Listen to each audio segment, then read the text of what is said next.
साताऱ्याच्या न्यायाधीशांना अटक होण्याची शक्यता आहे। सातारा जिल्हा न्यायालयाचे न्यायाधीश धनंजय निकम यांनी फिर्यादीच्या वडिलांना जामीन देण्यासाठी 5 लाखांची लाच मागितल्याची माहिती समोर आली असून न्यायाधीश धनंजय निकम यांना अटक होण्याची शक्यता आहे। संबंधित माहिती मिळताच सापळा लावण्यात आला होता। पैसे घेत असताना रंगेहात पकडताना मध्यस्थी पैसे टाकून पळून गेल्याची देखील माहिती समोर आली आहे। या घटनेनंतर न्यायाधीश धनंजय निकम यांच्यासह इतर तिघांवर गुन्हा दाखल करण्यात आला असून अँटी करप्शन कडून करण्यात आलेल्या या कारवाईनंतर हायकोर्टाला पत्र पाठवण्यात आलंय। हायकोर्टाकडून परवानगी मिळताच न्यायाधीश धनंजय निकम यांना अटक करण्यात येईल।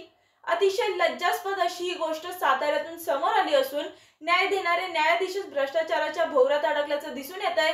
अँटी करप्शन विभागाने रंगेहात पकडलं असलं तरी न्यायाधीशांना अटक करण्यासाठी हायकोर्टाची परवानगी असणं गरजेचं असल्यानं अद्याप धनंजय निकम यांना अटक करण्यात आली नाहीये। मात्र हायकोर्टाचे आदेश मिळताच न्यायाधीश धनंजय निकम यांना अटक होण्याची शक्यता आहे। मी वर्षा काटेकर, योद्धा न्यूज, सातारा।